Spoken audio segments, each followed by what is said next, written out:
El deseado de todas las gentes, capítulo 45, Presagios de la cruz. La obra de Cristo en la tierra se acercaba rápidamente a su fin. Ante él, en vívido relieve, se hallaban las escenas hacia las cuales sus pies lo llevaban. Aún antes de asumir la humanidad, él vio toda la senda que debía recorrer con el fin de salvar lo que se había perdido. Cada angustia que iba a desgarrar su corazón, cada insulto que iba a amontonarse sobre su cabeza, cada privación que estaría llamado a soportar, fueron presentados a su vista antes que pusiera a un lado su corona y mantos reales y bajara del trono para revestir su divinidad con humanidad. La senda desde el pesebre hasta el Calvario estuvo toda ante sus ojos.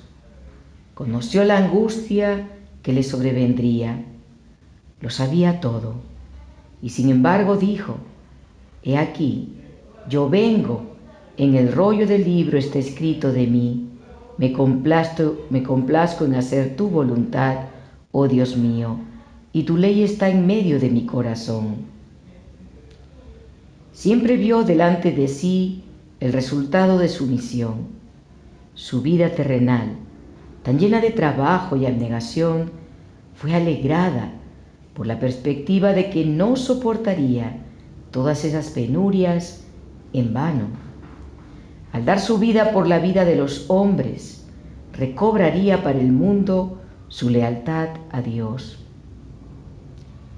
Aunque primero debía recibir el bautismo de sangre, aunque los pecados del mundo iban a abrumar su alma inocente, aunque la sombra de una desgracia indecible pesaba sobre él, a pesar de todo, por el gozo que le fue propuesto, eligió soportar la cruz y menospreció el oprobio. Las escenas que le esperaban todavía estaban ocultas para los elegidos compañeros de su ministerio. Pero se acercaba el tiempo en que debían contemplar su agonía. Debían verlo, a quien amaban y en quien confiaban, entregado a sus enemigos y colgado de la cruz del Calvario. Pronto tendría que dejar que afrontaran el mundo sin el consuelo de su presencia visible. Él sabía cómo los perseguirían el odio acérrimo y la incredulidad, y deseaba prepararlos para sus pruebas. Jesús y sus discípulos habían llegado a uno de los pueblos de los alrededores de Cesarea de Filipos. Estaban fuera de los límites de Galilea, en una región donde prevalecía la idolatría. Allí se encontraban los discípulos, apartados de la influencia predominante del judaísmo y relacionados más íntimamente con el culto pagano. En derredor de sí veían representadas las formas de la superstición que existían en todas partes del mundo. Jesús deseaba que la contemplación de esas cosas los indujese a sentir su responsabilidad hacia los paganos. Durante su estada en dicha región, trató de sustraerse a la tarea de enseñar a la gente con el fin de dedicarse más plenamente a sus discípulos. Iba a hablarles de los sufrimientos que le aguardaban, pero primero se apartó solo y oró a Dios que sus corazones fuesen preparados para recibir sus palabras. Al reunírseles, no les comunicó enseguida lo que deseaba impartirles. Antes de hacerlo, les dio una oportunidad de confesar su fe en Él, para que pudiesen ser fortalecidos para la prueba venidera. Preguntó: ¿quién dicen los hombres que es el Hijo del Hombre? Con tristeza, los discípulos se vieron obligados a confesar que Israel no había sabido reconocer a su Mesías. En verdad, al ver sus milagros, algunos lo habían declarado hijo de David. Las multitudes que habían sido alimentadas en Betsaida habían deseado proclamarlo rey de Israel. Muchos estaban listos para aceptarlo como un profeta, pero no creían que fuese el Mesías.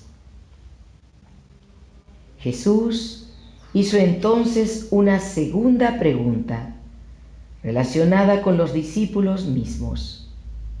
¿Y vosotros? ¿Quién decís que soy yo? Pedro respondió: tú eres el Cristo, el Hijo del Dios viviente. Desde el principio, Pedro había creído que Jesús era el Mesías. Muchos otros que habían sido convencidos por la predicación de Juan el Bautista y habían aceptado a Cristo, empezaron a dudar en cuanto a la misión de Juan cuando fue encarcelado y ejecutado. Y ahora dudaban de que Jesús fuese el Mesías a quien habían esperado tanto tiempo. Muchos de los discípulos que habían esperado ardientemente que Jesús ocupase el trono de David, lo dejaron cuando percibieron que no tenía tal intención. Pero Pedro y sus compañeros no se desviaron de su fidelidad. El curso vacilante de los que ayer lo alababan y hoy lo condenaban no destruyó la fe del verdadero seguidor del Salvador. Pedro declaró: tú eres el Cristo, el Hijo del Dios viviente. Él no esperó que los honores regios coronasen a su Señor, sino que lo aceptó en su humillación. Pedro había expresado la fe de los 12. Sin embargo, los discípulos distaban mucho de entender la misión de Cristo. La oposición y las mentiras de los sacerdotes y príncipes, aun cuando no podían apartarlos de Cristo, les causaban gran perplejidad. Ellos no veían claramente el camino. La influencia de su primera educación, la enseñanza de los rabinos, el poder de la tradición, seguían interfiriendo su visión de la verdad. De vez en cuando resplandecía sobre ellos los preciosos rayos de luz de Jesús, pero con frecuencia eran como hombres que andaban a tientas en medio de las sombras.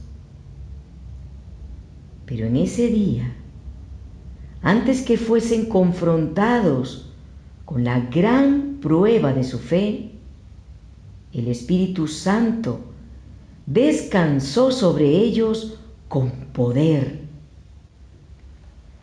Por un corto tiempo, sus ojos fueron apartados de las cosas que se ven para contemplar las que no se ven. Bajo el disfraz de la humanidad, discernieron la gloria del Hijo de Dios. Jesús contestó a Pedro: bienaventurado eres, Simón, hijo de Jonás, porque no te lo reveló carne ni sangre, sino mi Padre que está en los cielos. La verdad que Pedro había confesado es el fundamento de la fe del creyente. Es esa verdad que Cristo mismo ha declarado ser vida eterna. Pero la posesión de este conocimiento no era motivo para el engreimiento. No le había sido revelado a Pedro por alguna sabiduría o bondad propias. Nunca puede la humanidad, por sí misma, obtener un conocimiento de lo divino. Es más alta que los cielos. ¿Qué harás?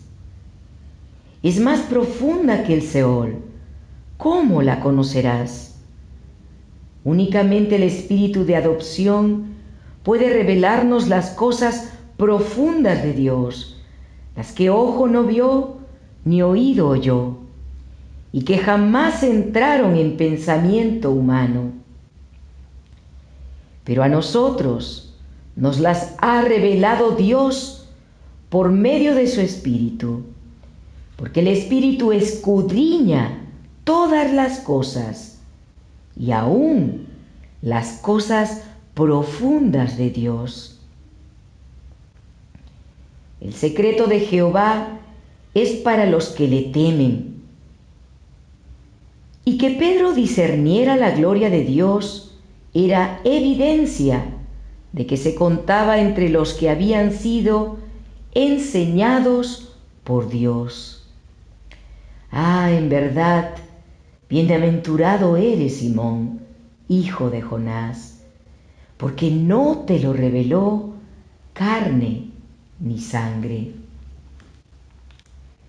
Jesús continuó: yo también te digo que tú eres Pedro, y sobre esta roca edificaré mi iglesia, y las puertas del Hades no prevalecerán contra ella. La palabra Pedro significa una piedra, un canto rodado. Pedro no era la roca sobre la cual se fundaría la iglesia. Las puertas del infierno prevalecieron contra él cuando negó a su Señor con imprecaciones y juramentos. La iglesia fue edificada sobre el ser contra quien las puertas del infierno no podían prevalecer. Siglos antes del advenimiento del Salvador, Moisés había señalado a la roca de salvación de Israel. El salmista había cantado acerca de la roca fuerte. Isaías había escrito: por tanto, Jehová el Señor dice así: he aquí que he puesto en Sión por fundamento una piedra, piedra probada, angular, preciosa, de cimiento estable.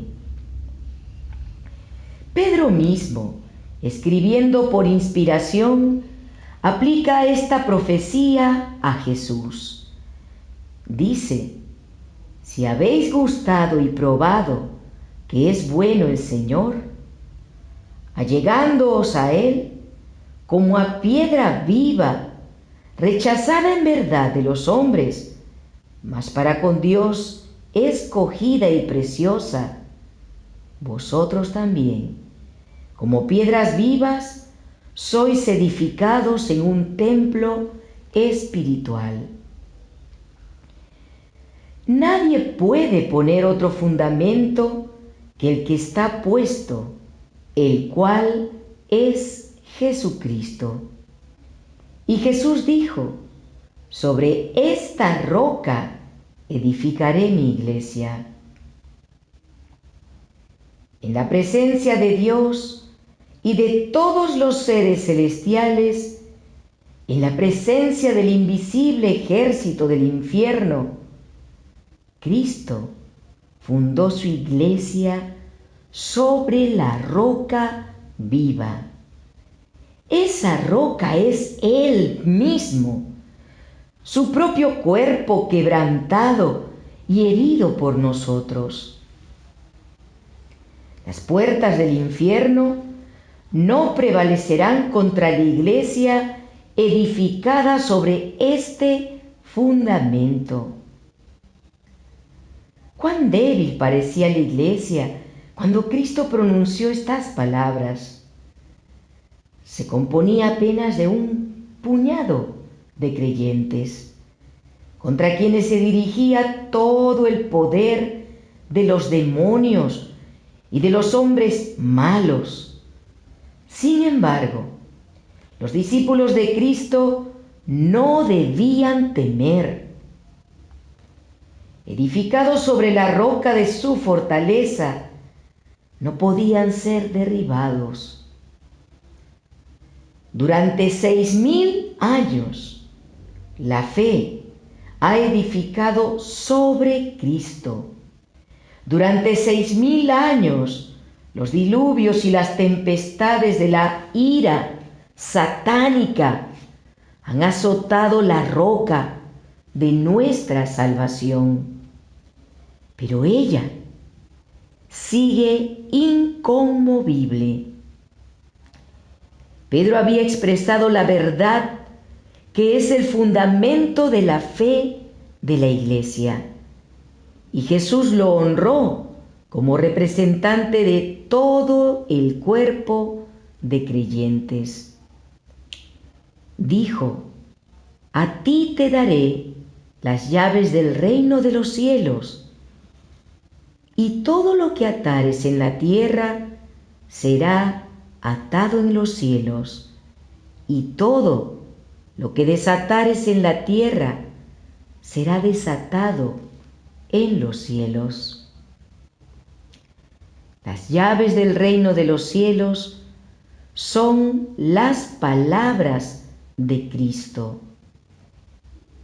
Todas las palabras de la Santa Escritura son suyas y están incluidas en esa frase.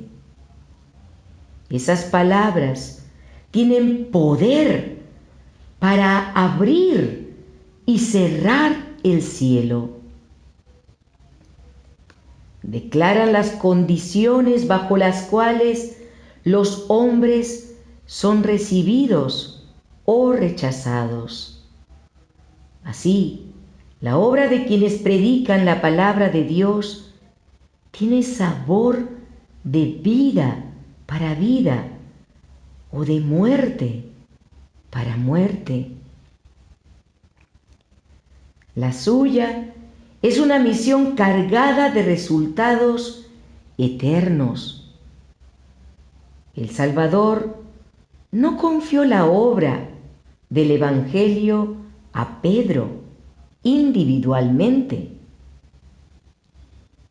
En una ocasión ulterior, repitiendo las palabras que le fueron dichas a Pedro, las aplicó directamente a la iglesia. Y lo mismo fue dicho en sustancia también a los 12, como representantes del cuerpo de creyentes. Si Jesús hubiese delegado en uno de los discípulos alguna autoridad especial sobre los demás, no los encontraríamos contendiendo con tanta frecuencia acerca de quién sería el mayor. Se habrían sometido al deseo de su maestro y habrían honrado a aquel a quien él hubiese elegido. En vez de nombrar a uno como su cabeza, Cristo dijo de los discípulos: no queráis que os llamen rabí, ni seáis llamados maestros, porque uno es porque uno es vuestro Maestro, el Cristo. Cristo es la cabeza de todo varón. Dios, quien puso todas las cosas bajo los pies del Salvador, lo dio por cabeza sobre todas las cosas a la Iglesia, la cual es su cuerpo, la plenitud de aquel que todo lo llena en todo. La Iglesia está edificada sobre Cristo como su fundamento. Ha de obedecer a Cristo como su cabeza. No debe depender del hombre ni ser controlada por el hombre. Muchos sostienen que una posición de confianza en la Iglesia les da autoridad para dictar lo que otros hombres deben creer y hacer. Dios no sanciona esta pretensión. El Salvador declara: todos vosotros sois hermanos. Todos están expuestos a la tentación y a cometer errores. No podemos depender de ningún ser finito para ser guiados. La roca de la fe es la presencia viva de Cristo en la Iglesia. De ella puede depender el más débil, y los que se creen los más fuertes resultarán ser los más débiles, a menos que hagan de Cristo su eficiencia. Maldito el varón que confía en el hombre y pone carne por su brazo. El Señor es la roca, cuya obra es perfecta. Bienaventurados todos los que en Él confían. Después de la confesión de Pedro, Jesús encargó a los discípulos que a nadie dijeran que Él era el Cristo. Este encargo fue hecho por causa de la resuelta oposición de los escribas y fariseos. Aún más, la gente y los discípulos mismos tenían un concepto tan falso del Mesías que el anunciar públicamente su venida no les daría una verdadera idea de su carácter o de su obra. Pero día tras día, Él se estaba revelando a ellos como el Salvador, y así deseaba darles un verdadero concepto de sí como el Mesías. Los discípulos seguían esperando que Cristo reinase como un príncipe temporal.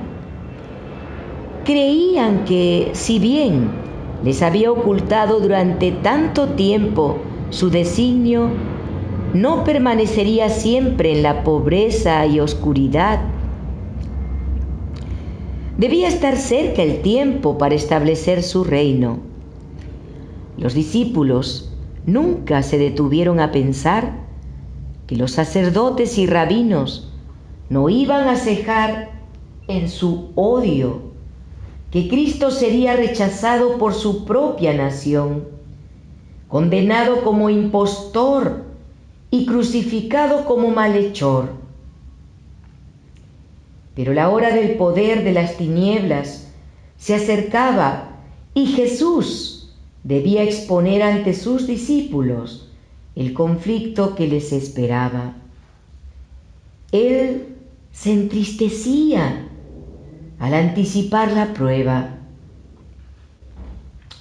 Hasta entonces había evitado darles a conocer cualquier cosa que se relacionase con sus sufrimientos y su muerte.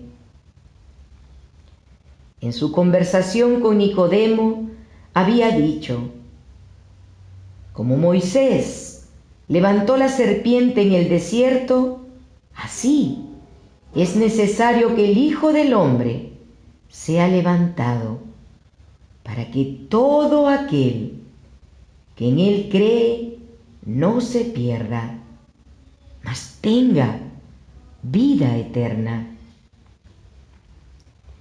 Pero los discípulos no lo habían oído, y si lo hubiesen oído, no lo habrían entendido. Pero ahora habían estado con Jesús, escuchando sus palabras y contemplando sus obras, hasta que, no obstante, la humildad de su ambiente y la oposición de los sacerdotes y del pueblo podían unirse al testimonio de Pedro: tú eres el Cristo, el Hijo del Dios viviente. Ahora había llegado el momento de descorrer el velo que ocultaba el futuro. Desde entonces comenzó Jesús a declarar a sus discípulos que le era necesario ir a Jerusalén y padecer mucho de los ancianos, de los principales sacerdotes y de los escribas, y ser muerto y resucitar al tercer día. Y los discípulos escucharon mudos de tristeza y asombro. Cristo había aceptado el reconocimiento de Pedro cuando lo declaró Hijo de Dios. Y ahora sus palabras, que anunciaban sus sufrimientos y su muerte, parecían incomprensibles. Pedro no pudo guardar silencio. Se asió de su maestro como para apartarlo de su suerte inminente, exclamando: Señor, ten compasión de ti. En ninguna manera esto te acontezca. Pedro amaba a su Señor, pero Jesús no lo elogió por manifestar así el deseo de escudarlo del sufrimiento. Las palabras de Pedro no eran de naturaleza que fuesen de ayuda y solaz para Jesús en la gran prueba que le esperaba. No estaba en armonía con el misericordioso propósito de Dios hacia un mundo perdido, ni con la lección de abnegación que Jesús había venido a enseñar por medio de su propio ejemplo. Pedro no deseaba ver la cruz en la obra de Cristo. La impresión que sus palabras harían se oponía directamente a la que Jesús deseaba producir en la mente de sus seguidores. Y el Salvador fue movido a pronunciar una de las más severas reprensiones que jamás salieron de sus labios. Quítate de delante de mí, Satanás. Me eres tropiezo, porque no pones la mira en las cosas de Dios, sino en las de los hombres. Satanás estaba tratando de desanimar a Jesús y apartarlo de su misión. Y Pedro, en su amor ciego, estaba dando voz a la tentación. El príncipe del mal era el autor del pensamiento. Su instigación estaba detrás de esa súplica impulsiva. En el desierto, Satanás había ofrecido a Cristo el dominio del mundo, a condición de que abandonase la senda de humillación y sacrificio. Ahora estaba presentando la misma tentación al discípulo de Cristo. Estaba tratando de fijar la mirada de Pedro en la gloria terrenal, con el fin de que no contemplase la cruz hacia la cual Jesús deseaba dirigir sus ojos. A través de Pedro, Satanás volvía a apremiar a Jesús con la tentación. Pero el Salvador no le hizo caso. Pensaba en su discípulo. Satanás se había interpuesto entre Pedro y su maestro, para que el corazón del discípulo no fuese conmovido por la visión de la humillación de Cristo en su favor. Las palabras de Cristo no fueron pronunciadas a Pedro, sino al que estaba tratando de separarlo de su Redentor. Quítate de delante de mí, Satanás. Es decir, no te interpongas más entre mí y mi siervo errante. Déjame allegarme cara a cara con Pedro para que pueda revelarle el misterio de mi amor. Fue una amarga lección para Pedro, una lección que aprendió lentamente, que la senda de Cristo en la tierra pasaba por la agonía y la humillación. El discípulo rehuía la comunión con su Señor en el sufrimiento, pero en el calor del horno reconocería su bendición. Mucho tiempo más tarde, cuando su cuerpo activo se inclinaba bajo el peso de los años y las labores, escribió: Amados, no os sorprendáis del fuego de prueba que os ha sobrevenido, como si alguna cosa extraña os aconteciese, sino gozaos por cuanto sois participantes de los padecimientos de Cristo, para que también en la revelación de su gloria os gocéis con gran alegría. Entonces Jesús explicó a sus discípulos que su propia vida de abnegación era un ejemplo de lo que debía ser la de ellos. Llamando a su derredor juntamente con sus discípulos a la gente que había permanecido cerca, dijo: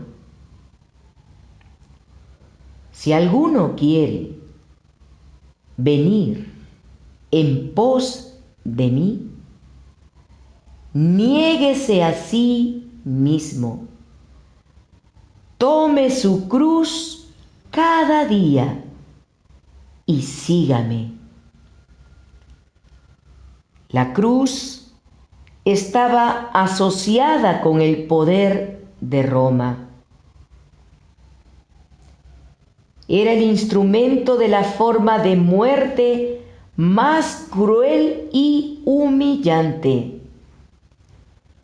Se obligaba a los más bajos criminales a que llevasen la cruz hasta el lugar de su ejecución. Y con frecuencia, cuando se la estaban por poner sobre los hombros, resistían con desesperada violencia hasta que quedaban dominados y se ataba sobre ellos el instrumento de tortura. Pero Jesús ordenaba a sus discípulos que tomasen la cruz para llevarla en pos de Él. Para los discípulos, sus palabras, aunque vagamente comprendidas, señalaban su sumisión a la más acerba humillación, una sumisión hasta la muerte por causa de Cristo. El Salvador no podría haber descrito una entrega más completa. Pero todo esto Él lo había aceptado por ellos. Jesús no reputó el cielo como lugar deseable mientras estábamos perdidos. Él dejó los atrios celestiales por una vida de oprobios e insultos y una muerte ignominiosa. El que era rico en los inestimables tesoros del cielo,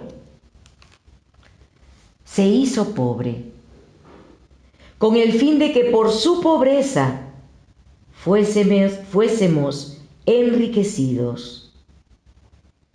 Hemos de seguir la senda que Él pisó. El amor por las almas, por las cuales Cristo murió, significa crucificar el yo.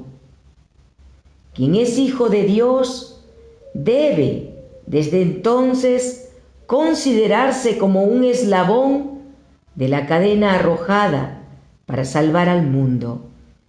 Es uno con Cristo en su plan de misericordia y sale con Él a buscar y salvar a los perdidos. El cristiano ha de comprender siempre que se ha consagrado a Dios y que en su carácter ha de revelar a Cristo al mundo. La abnegación, la simpatía y el amor manifestados en la vida de Cristo deben reaparecer en la vida del que trabaja para Dios. El que quiera salvar su vida, la perderá.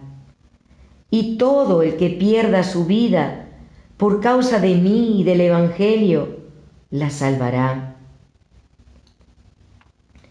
El egoísmo es muerte. Ningún órgano del cuerpo podría vivir si limitase su servicio a sí mismo.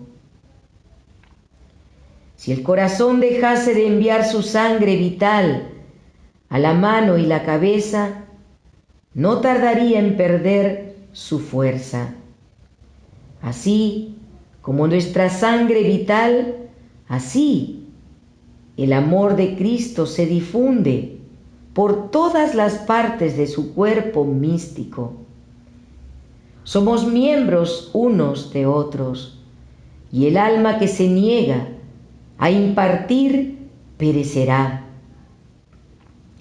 Y dijo Jesús: ¿qué aprovechará al hombre si ganare todo el mundo y perdiere su alma? ¿O qué recompensa dará el hombre por su alma? Más allá de la pobreza y humillación del presente, Él señaló a sus discípulos su venida en gloria, no con el esplendor de un trono terrenal, sino con la gloria de Dios y las huestes celestiales. Y entonces dijo: pagará a cada uno conforme a sus obras. Luego, para alentarnos, les dio la promesa: de cierto os digo que hay algunos de los que están aquí, de cierto os digo que hay algunos de los que están aquí, no gustarán la muerte hasta que hayan visto al Hijo del Hombre viniendo en su reino. Pero los discípulos no comprendieron sus palabras. La gloria parecía lejana. Sus ojos estaban fijos en la visión más cercana, la vida terrenal de pobreza, humillación y sufrimiento. Debían abandonar sus brillantes expectativas del reino del Mesías. No habían de ver a su Señor exaltado al trono de David. Podría ser que Cristo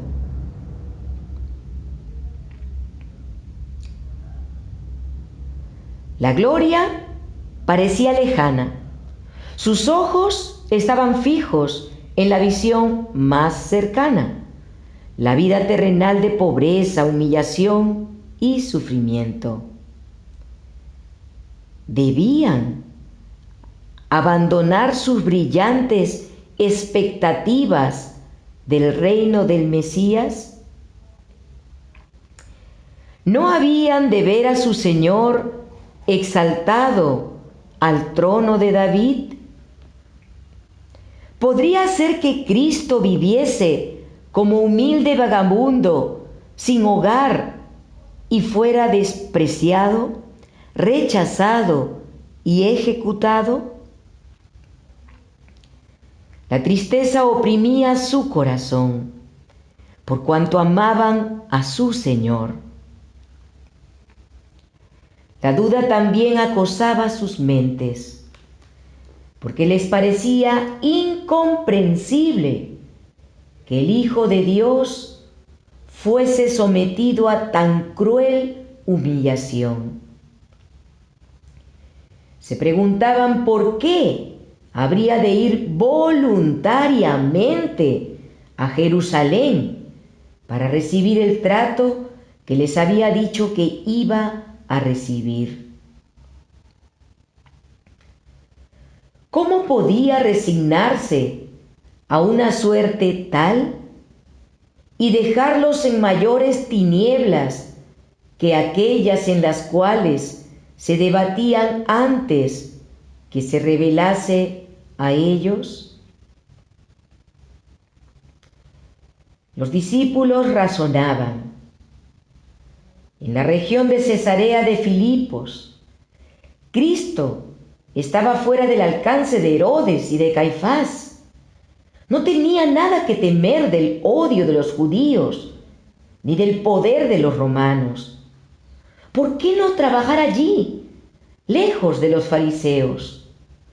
¿Por qué necesitaba entregarse a la muerte? Si había de morir, ¿cómo podría establecer su reino tan firmemente que las puertas del infierno no prevaleciesen contra él? Para los discípulos esto era en verdad un misterio. Ahora estaban viajando por la ribera del mar de Galilea hacia la ciudad donde todas sus esperanzas quedarían destrozadas.